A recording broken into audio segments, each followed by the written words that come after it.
और लाख टके की शुरुआत करने से पहले बात करते इस वक्त की बड़ी खबर की। प्रयागराज से बड़ी खबर है, नरेंद्र गिरी की मौत मामले में बड़ा अपडेट आया है।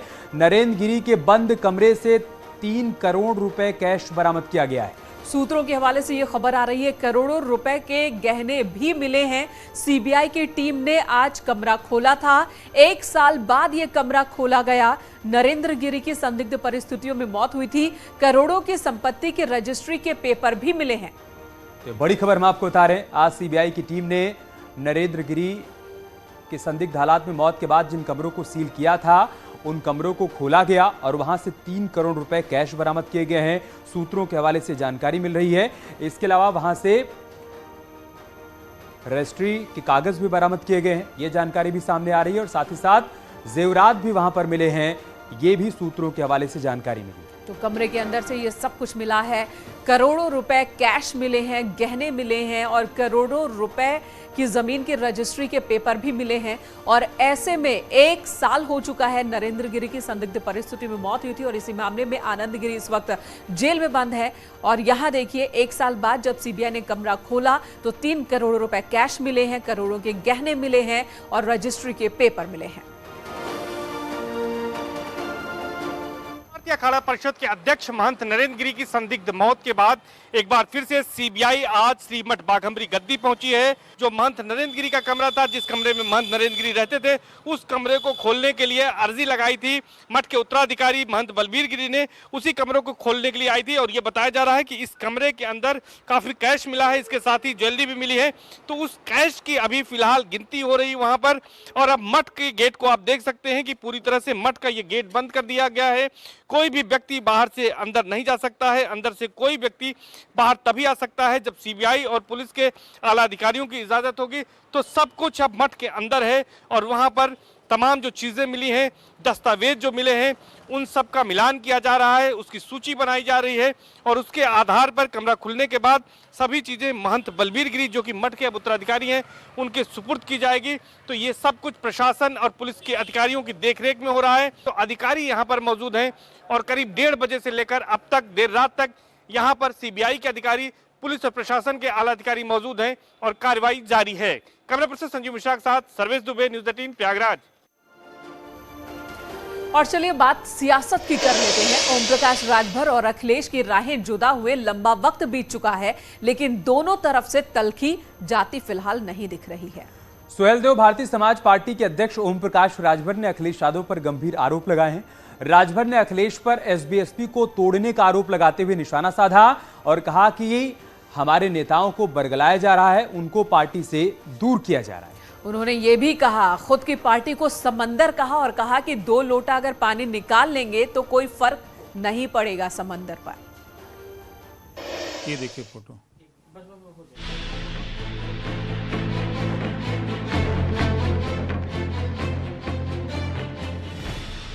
ये एसबीएसपी के समंदर की वो बूंदें हैं जो समाजवादी सागर में मिलने को बेताब हैं, जिनको बरगलाया जा रहा है और ये काम खुद अखिलेश यादव कर रहे हैं। ऐसा आरोप सुहेलदेव भारतीय समाज पार्टी के अध्यक्ष ओम प्रकाश राजभर ने लगाया। ये बताइए कि समुद्र में से 2 बाल्टी पानी अगर निकलवा लें अखिलेश तो समुद्र सूख जाएगा? तो ये क्या अखिलेश कर रहे हैं? 100%। 20 मोटरसाइकिल, 4-5 4 व्हीलर दिए हैं। किसको? जिसको हम गाड़ी दे के चलाते थे, उनके पास रहने को ठिकान नहीं, चलने को तेल नहीं। गाड़ी कहाँ से आ गई? नई नई गाड़ियां भिजवा दी हैं चलने के लिए कि चलो ओम प्रकाश राजभर को हम भी गांव में टटोले। अरे कहें साहब, गड़िया ले बदा हमने के फिर पटिया का प्रचार करल जाए, का दिक्कत। ओम प्रकाश राजभर तो बाकायदा अखिलेश से इन नेताओं की मुलाकात की वो तस्वीरें भी दिखा रहे हैं जो अभी सार्वजनिक नहीं हुई हैं। इन तस्वीरों के सहारे राजभर विधानसभा चुनाव के साथ ही अखिलेश यादव पर पार्टी तोड़ने का गंभीर आरोप लगा रहे हैं। उनका कहना है कि पार्टी तोड़ने के लिए बाकायदा उनके लोगों को एमएलसी बनाने का लालच तक दिया जा रहा है। मेरी पार्टी में मेरे साथ रहने वाला नेता 3 बार अखिलेश जी बुला करके उससे मिल चुके हैं। फोटो दिखा दें अभी आपको? अच्छा, फोटो दिखा दें, बिल्कुल अभी दिखा दूंगा मोबाइल में। 3 बार मिल चुका है वो व्यक्ति और बैठ करके घंटों वहां चर्चा हुई कि कैसे पार्टी को खत्म किया जाए। अभी आपको 8 फोटो दूंगा, 8 फोटो दूंगा। फोटोग्राफ 8 फोटो दूंगा इनका, जो अखिलेश जी बुला बुला के मिल रहे हैं। ये सोच रहे हैं कि ओम प्रकाश को नहीं जानते हैं। ये जिनको बुला के वहां बैठा के मिल रहे हैं वही फोटो ये हमको भेजते हैं कि साहब गए थे, अखिलेश जी ने कहा है कि एकदम पूरी ताकत से लगो, पार्टी खत्म कर दो, हम MLC बना देंगे, दोनों को लोकसभा लड़ा देंगे, उनको जो 16 सीट दे दिया था हम तुम्ही को उनको दे देंगे, तुम लोग पार्टी खत्म कर दो। ओम प्रकाश राजभर सीधे सीधे उदयवीर सिंह, अरविंद सिंह और संजीव यादव का नाम ले रहे हैं, जिनको अखिलेश यादव ने उनकी पार्टी तोड़ने का जिम्मा दिया है। उदयवीर पहल कर रहे हैं, एक संजीव राय पहल कर रहे हैं, अरविंद सिंह पहल कर रहे हैं, अखिलेश यादव खुद पहल कर रहे हैं। अखिलेश जी खुद बुला करके अपने ऑफिस में लोगों से मिलते हैं। जो नेता छोड़े हैं उसमें 6 नेता आके इनसे मिले हैं। और अभी कल की गाड़ी खरीदी गई 10 मोटरसाइकिल, जिस नेता के घर पे हम व्यवस्था हमारे बदौलत तो चलता रहा हो, और जो गाड़ी कहां से खरीद लिया। दरअसल हाल ही में ओम प्रकाश राजभर की पार्टी के कई बड़े नेताओं ने इस्तीफा दिया है, जिसको ओम प्रकाश राजभर एक बड़ी सियासी साजिश बता रहे हैं और उसका ठीकरा अखिलेश यादव पर फोड़ रहे हैं। उनका कहना है कि अखिलेश छोटी जातियों को चुनाव में हिस्सेदारी देना नहीं चाहते हैं, जो उनके मतभेद की सबसे बड़ी वजह बनी। समाजवादी पार्टी नहीं चाहती कश्यप को, बिंद को, गोंड को, खरवार को, राजभर को, चौहान को, पाल को, प्रजापति को, आरक, अर्गबंसी, बंजारा, बहेलिया, खंघार को, जुल्हा, धुनिया, अंसारी, साईं, दर्जी, फकीर को, इनको हिस्सेदारी मिले।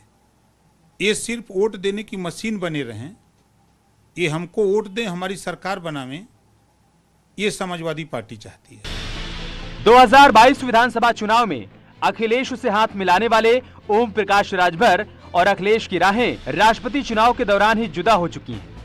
लेकिन अब खुद का कुनबा बिखरता देख ओम प्रकाश राजभर बेहद गुस्से में है, क्योंकि पार्टी के कई नेता उनका साथ छोड़ चुके हैं। लखनऊ से अनामिका सिंह के साथ ब्यूरो रिपोर्ट, न्यूज़ 18। और चलिए आपको सिलसिलेवार तरीके से बताते हैं कि SB-SP में कब कब टूट हुई, पहला मामला कब सामने आया, वो हम आपके सामने रखते हैं। 11 जुलाई राष्ट्रीय प्रवक्ता शशि प्रताप सिंह ने इस्तीफा दिया और यहीं से टूट की शुरुआत हो गई। बिल्कुल, इसके बाद 5 सितंबर को हम सभी ने देखा कि राष्ट्रीय उपाध्यक्ष महेंद्र राजभर ने भी इस्तीफा दे दिया और ये बहुत बड़ा मैसेज था यहां से कि पार्टी टूटने वाली है। और इसी दिन 30 कार्यकर्ताओं ने भी पार्टी छोड़ दी है, यानी कि 30 कार्यकर्ताओं के साथ महेंद्र बाहर निकले। और ये सिलसिला यहीं पर नहीं थमा। ठीक अगले दिन यानी 6 सितंबर को मऊ जिले में 45 कार्यकर्ताओं ने पार्टी छोड़ दी और कहा कि हम महेंद्र राजभर के समर्थन में पार्टी छोड़ रहे हैं। तो इस तरह से पार्टी टूटती ही जा रही है। 8 सितंबर यानी ठीक 2 दिन बाद मऊ जिलाध्यक्ष रामजीत राजभर ने भी इस्तीफा दिया और उन्होंने महेंद्र राजभर का नाम लिया कि उनके समर्थन में, और जो आरोप महेंद्र ने लगाए हैं वो आरोप सही है। उन्हीं आरोपों को आगे बढ़ाते हुए इन्होंने भी पार्टी छोड़ दी। तो इस तरह से बार बार टूटती ही जा रही है सुहेलदेव भारतीय समाज पार्टी। लेकिन उनका कहना है कि वो समंदर है, 1-2 लोटा पानी निकल जाए तब भी कोई फर्क नहीं पड़ेगा। और अगली खबर लखीमपुर खीरी से, 2 लड़कियों के मर्डर के आरोपी सभी गुनहगार पुलिस की गिरफ्त में। दोनों बहनों का अंतिम संस्कार फिलहाल कर दिया गया है। दोनों को गांव के पास से दफनाया गया है। इस दौरान बड़ी संख्या में लोगों ने नम आंखों से लड़कियों को अंतिम विदाई दी। 15 घंटे के भीतर पुलिस ने दोनों बहनों के आरोपियों को सलाखों के पीछे पहुंचा दिया।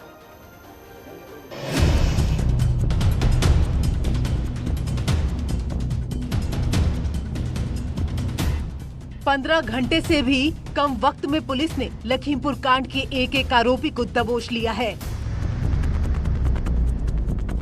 कोई भागने की फिराक में था तो किसी ने छिपने की कोशिश की। खीरी पुलिस ने भी उसी अंदाज में कार्रवाई को अंजाम दिया। किसी को घर से दबोचा तो किसी को एनकाउंटर के बाद पकड़ा। दे वर इंडिविजुअली फ्रेंड्स।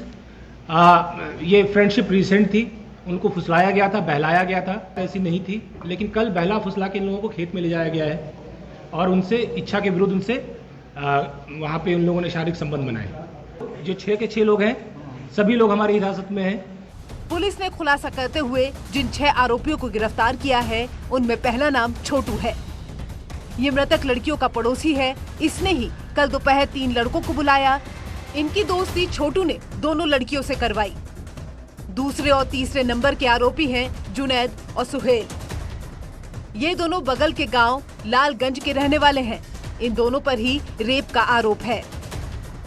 चौथा आरोपी है हफीजुर रहमान। ये जुनैद के गांव का ही रहने वाला है।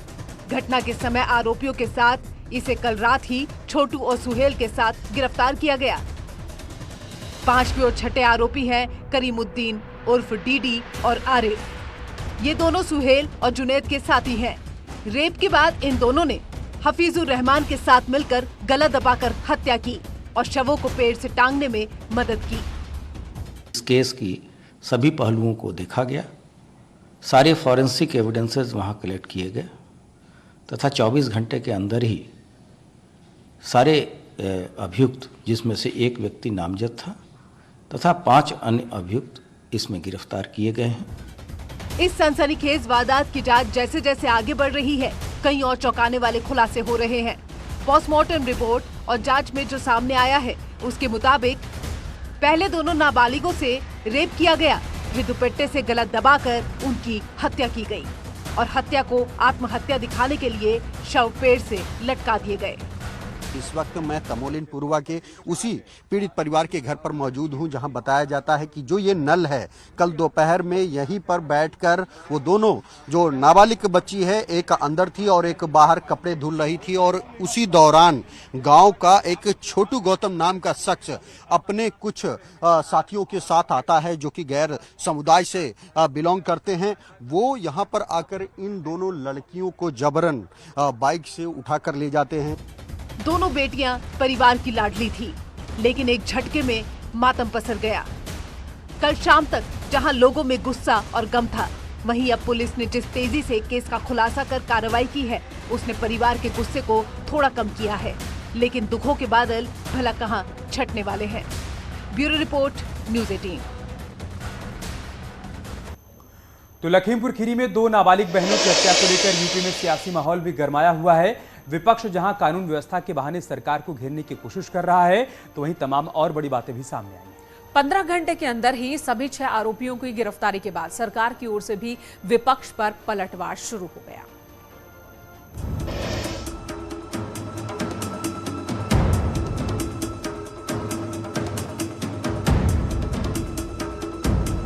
बुधवार को लखीमपुर में 2 सगी बहनों के रेप के बाद हत्या को लेकर एक बार फिर सियासत गर्मा गई है।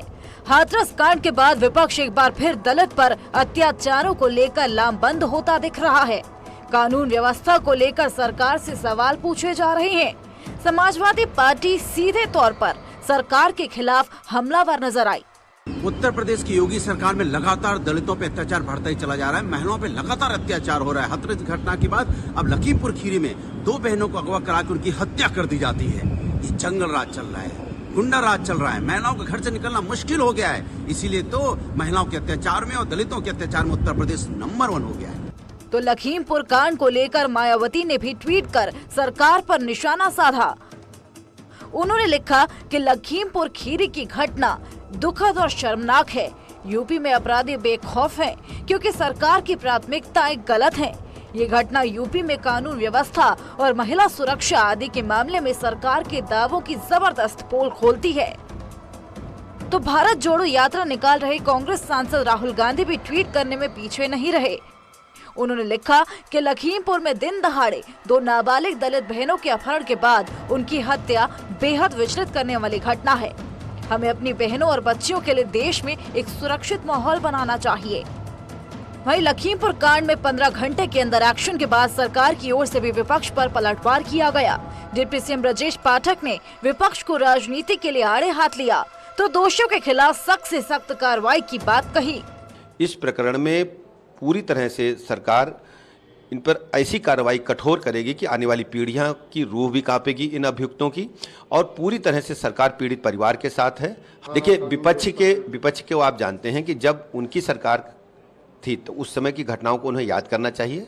हमारी सरकार ऐसी सभी घटनाओं को गंभीरता से लेती है और कड़ी कार्रवाई करती है। इस उधर एसबीएसपी अध्यक्ष ओम प्रकाश राजभर लखीमपुर खीरी मामले में सरकार के पाले में खड़े नजर आए। इतनी निंदा किया जाए वो कम है, दुखद घटना है और जो संबंधित अपराधी हैं पुलिस काम कर रही है और सरकार भी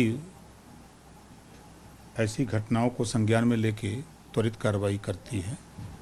सरकार भी अपना काम कर रही है। फिलहाल इस मामले को लेकर विपक्ष लगातार हमलावर है, लेकिन सरकार भी पूरी तरह से अलर्ट नजर आ रही है। लेकिन इतना तय है कि लखीमपुर कांड से यूपी की सियासत अभी गरमाई रहेगी। Bureau report, news 18। उधर 10 जून को प्रयागराज के अटाला में हुई हिंसा के मामले में जेल में बंद मोहम्मद जावेद उर्फ जावेद पंप के परिजनों से लखनऊ में अखिलेश यादव ने मुलाकात की।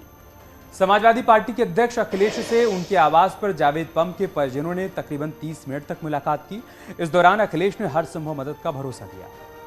बताया जा रहा कि अखिलेश यादव जल्द ही जावेद पंप से मिलने देवरिया जेल भी जा सकते हैं। आपको बता दें, पत्थरबाजी के मास्टरमाइंड कहे जाने वाले जावेद पंप के घर को घटना के 48 घंटे बाद ही बुलडोजर से गिरा दिया गया था।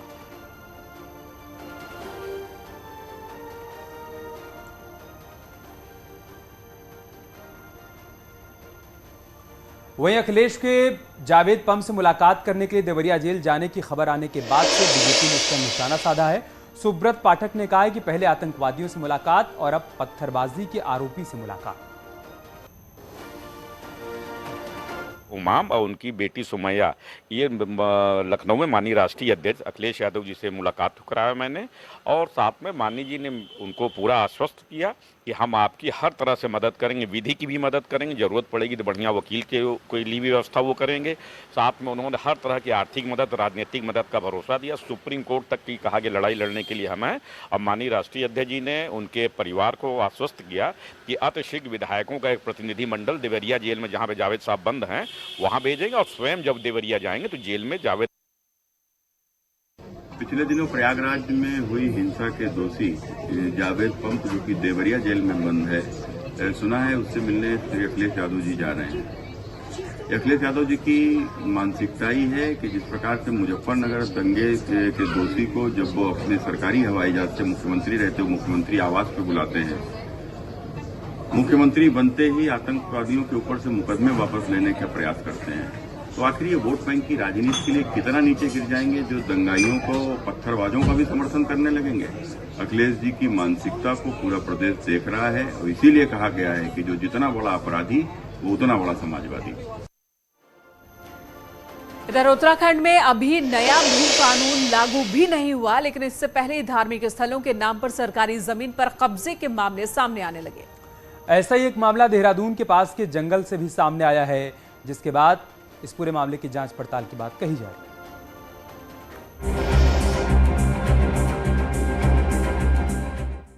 उत्तराखंड में जल्द भू कानून अस्तित्व में आने वाला है, लेकिन उससे पहले ही सरकारी जमीन पर धार्मिक स्थल बनाकर उसे हड़पने का खेल चल रहा है। ये नजारा देहरादून के रिंग रोड से सटे जंगल का है, जहां चुपचाप मजार बनाने का काम चल रहा था। हिंदूवादी संगठनों को इसकी भनक लगी तो मामले ने तूल पकड़ा और पुलिस भी मौके पर पहुंच गई। फिलहाल जंगल के इस इलाके में पुलिस तैनात है ताकि शांति भंग की कोई घटना न हो सके। हिंदूवादी संगठनों का आरोप है कि देवभूमि में इसी तरह लैंड जिहाद किया जा रहा है। न प्रशासन सुनता है। हम इन मज़ारों पे आए दिन मांग उठाते रहते कि ये मज़ारें नहीं होनी चाहिए, पर ये उतनी ही रफ्तार से दोबारा बनती रहती हैं जिस पे कोई ध्यान नहीं दिया जाता। आज देवभूमि की हर जगह पर जाओ, नदी किनारे, पहाड़ों में जाओ, जगह जगह मज़ारें नजर आ रही हैं। मैं उत्तराखंड सरकार से आग्रह कर रहा हूँ, प्रार्थना कर रहा हूँ कि इन अवैध मज़ारों को ध्वस्त किया जाए। मामले के सामने आते ही कांग्रेस ने कहा कि कई मंदिर भी जंगल की जमीन पर बने हुए हैं, इसीलिए पुराने धार्मिक स्थलों की जमीन को रेगुलराइज किया जाए। वहीं बीजेपी का कहना है कि कांग्रेस का चरित्र ही हिंदू विरोधी रहा है। एक हमारे डोईवाला के रास्ते में इतना बड़ा देवी का मंदिर है जिसमें लगातार जो अनुयायी हैं वहां भंडारे लगाते हैं, तो ये सारे फॉरेस्ट की लैंड में है। तो हमको ऐसी चीजों को तोड़ने से अच्छा है कि उनको रेगुलराइज करें जो पुराने स्थल हैं और नए ना बन पाए। इसके लिए सरकार को अपने कदम उठाने चाहिए और पुरानों को रेगुलराइज करने की ओर को कदम उठाने चाहिए। देखिए, कांग्रेस स्वाभाविक रूप से उसका चरित्र हिंदू विरोधी रहा है। अगर जहां पर एक समुदाय विशेष की बात हम करते हैं तो वहां पर कांग्रेस हिंदुओं को ढाल बना करके उनकी आड़ में अपना स्वार्थ सिद्ध करने की कोशिश करती है। बहरहाल लैंड जिहाद के मामले पिछले कुछ समय में तेजी से सामने आए हैं। बहुत से लोग इसे उत्तराखंड की डेमोग्राफी के लिए भी एक खतरनाक संकेत के रूप में देख रहे हैं। लेकिन यदि भू कानून में सरकार संशोधन करती है तो उम्मीद है कि लैंड जिहाद के ऐसे मामलों पर एक हद तक रोक लग सकती है। न्यूज़ 18 के लिए देहरादून से सुनील नवप्रभात की रिपोर्ट। तो देहरादून के जंगल में लैंड जिहाद के मामले पर न्यूज़ 18 की खबर का बड़ा असर भी हो गया है, बड़ा एक्शन हुआ है इस मामले में। फॉरेस्ट लैंड पर बने धार्मिक स्थल को हटाने की कार्रवाई शुरू हो चुकी है और इसके लिए प्रमुख सचिव ने फॉरेस्ट चीफ को आदेश दिए हैं। साथ ही फॉरेस्ट लैंड पर धार्मिक स्थलों के अतिक्रमण का रिकॉर्ड तलब किया है, जिसके बाद वन विभाग ने भी रिकॉर्ड खंगालने शुरू कर दिए।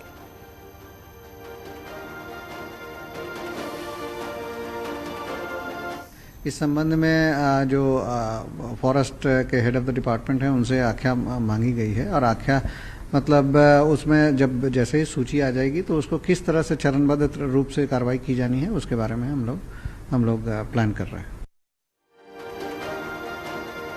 यहाँ एक ब्रेक के लिए रुकेंगे, जल्द लौटेंगे कुछ और खबरों के साथ।